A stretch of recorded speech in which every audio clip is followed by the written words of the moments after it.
5 builds for this, 5 builds for that. My forehead is more of a 5 head, but why 5? Why always the number 5? What the? Because, my son, 5 is the magic number. What? I thought 3 was the magic number.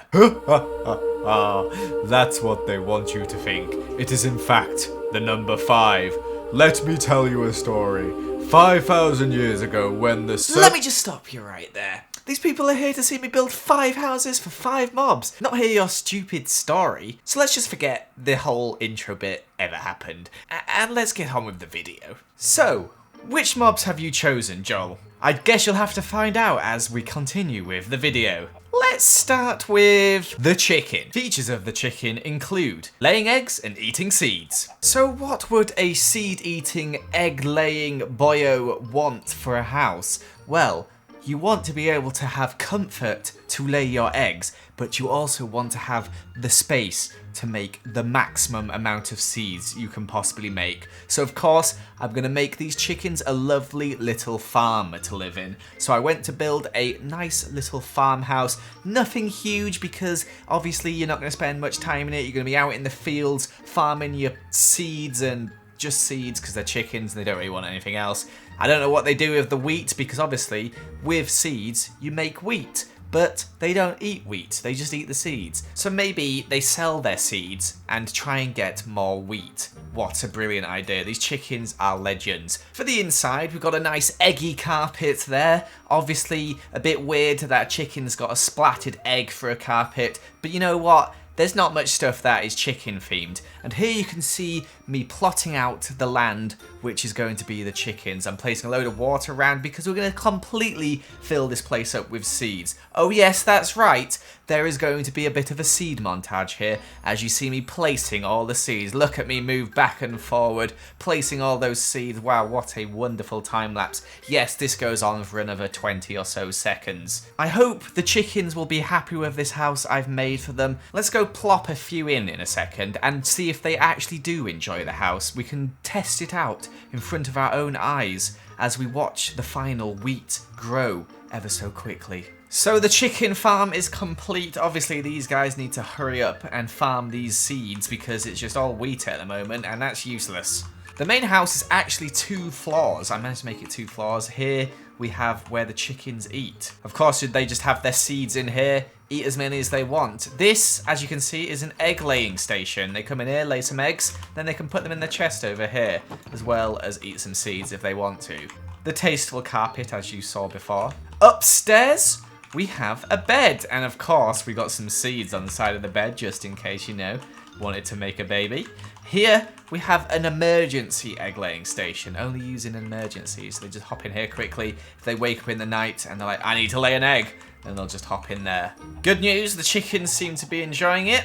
Oh, one's gone in the egg-laying station. He's not laying an egg, though. Next up, we have pigs. Pig features include being pink, loving dirt, and having baths. An interesting combination, if I do say so myself. However, a challenge, and I love a good challenge. So, of course, I built a pink house using the purple blocks, which I don't get to use very often, but I love using when I do. And I also think that pigs are very proud species. They love to just show it off, don't they? Pigs are always in your face. I don't know what I'm talking about, but I decided, you know what? Let's put a massive pig head on the top of this weird castle house combination. So that's exactly what I did. And you know what? You'll see in a second, I had a little weird bum and a tail onto the end of it as well, because if you're going to have the head on there, you got to respect the other side of the pig as well, the rear side of the pig, which is, of course, the beautiful curly tail. Now, I didn't decorate the interior of this house that much because it was just kind of, what do pigs do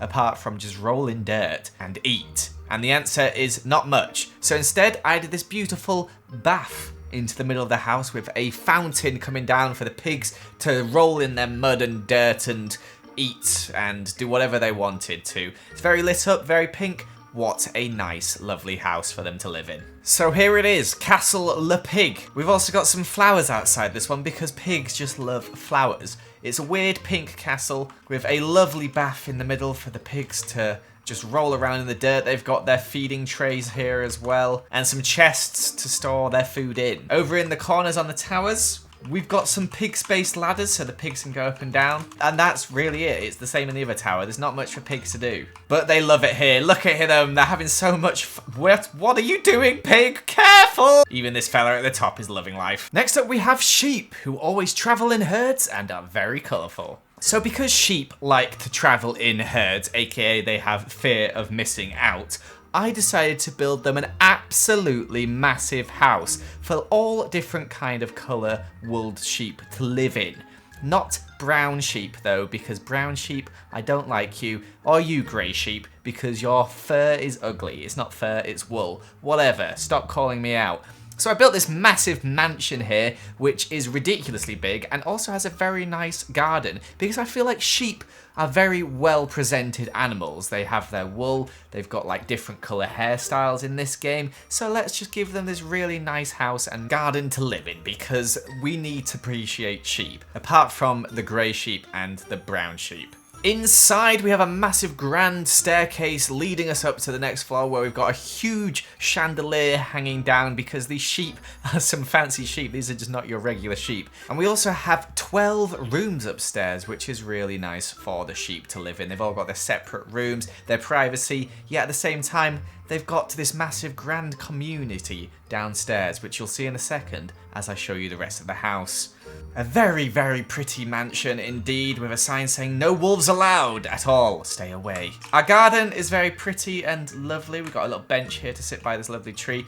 Inside, however, we've got a reading area for all the sheep. They can all sit down and share the sofas, read a load of books, lots of books. And this is the kitchen, which of course is just grass, because that's all they eat is grass. Upstairs, we've got the hallway with the massive chandelier, and we've got every room which is identical except they're colour coded. I know they're made out of wool, but that's okay, because getting wool doesn't hurt the sheep. So they pluck their own wool and make their own colourful bedrooms. Look at that. Lovely. We're even allowing grey sheep and brown sheep, but they're just visiting. They're not allowed to sleep over. Next up, we have villagers, who just love doors a lot, okay? So what type of house do you make for someone who loves doors? Well, you make a house with a lot of doors.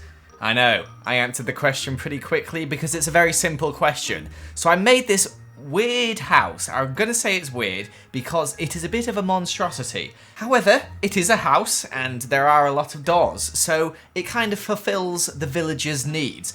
But doing the roof on this house is possibly one of the worst things I've ever done in my life, because it just took so long. I did so many weird angles and different shaped roofs and sizes. It literally took me about 30 minutes to do this roof. It was ridiculous. It was the entirety of the build, okay? Because inside, there's nothing apart from doors, because that's all villagers want, is all they want is doors, okay? They don't want anything else. You'll see here, I had loads of different rooms in, just because I needed to add more doors, and to get into those rooms, you need doors, so doors equals more rooms. Plenty of doors, plenty of rooms. You know what I'm saying? Let's say doors one more time. Doors. So in a weird way, the house actually looks kind of cool. There's lots of doors around the outside. You'll see as I spin around, there's just entrances to this house from everywhere. It would be a nightmare to lock up after a day. And inside, there's just even more doors. It's literally just doors everywhere. Like, I just put lots of rooms, lots of doors.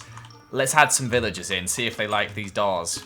Oh yeah, I can tell they're loving this. I can hear doors opening and closing already. Listen to that. Doors.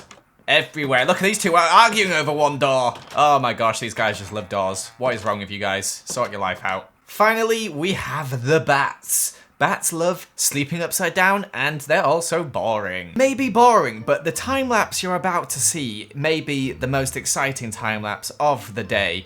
What is this one though? Oh, I haven't started building yet. Here it is. I'm now building an upside down house. That is correct. Bats like sleeping upside down. How about we make them a house that is upside down? Genius, Joel. Absolute genius. And hey, this time-lapse here is the most exciting thing you're going to see all day. That's right, because I'm building an upside down house. And what? The time-lapse is about to go upside down? Can you tell I'm going a bit crazy? I've been doing this for 6 or 7 hours now, but that is actually really cool. Actually, I'm watching this now and I'm loving it. So here is the upside down house, which will actually be upside down here. Doing the inside of the upside down house is a bit tricky because nothing really sticks to the ceiling. You can't put a bed upside down. You can, however, do a few things upside down, like benches, which is just stairs and signs. So I added a couple chairs in. I also did the little lamp. I did a bed there, as you can see. And I also added a rug in. Look at that. Look at these little chairs. How lovely is that? Very nice indeed. So here you have the upside down house, complete with windowsills, and we got the little blinds around the outside. Looks really cool, although it is upside down. Would be quite a nice house if it was flipped the other way up. Doesn't look so great from the top, this one, because normally that's on the ground, but instead, the roof is on the ground. Inside, however, we have everything we'll ever need. Oh gosh, I've hit the ceiling. This is really trippy. It really throws me off when I do this. We've got a nice little lamp there. We've got a little bench. We've got the furnace and chest. Obviously, if the chest is there, can't actually open it, which is a shame. You got the bed as well, which I'm pretty sure if you sleep in, you'll suffocate. But that's okay. Because the bats love it. Look, it looks like they're on the floor. If I flip the image now, what? The bats are the normal way up, and look how cute they look. Wow, that's awesome. What a good picture. So there you have it, guys. That is 5 builds for 5 mobs in game. I was thinking of doing this for 5 aggressive mobs, so let me know if you'd like to see that. But thank you so much for watching these videos. I hope you do enjoy watching them, and I'll see you another time for another video. Well, goodbye.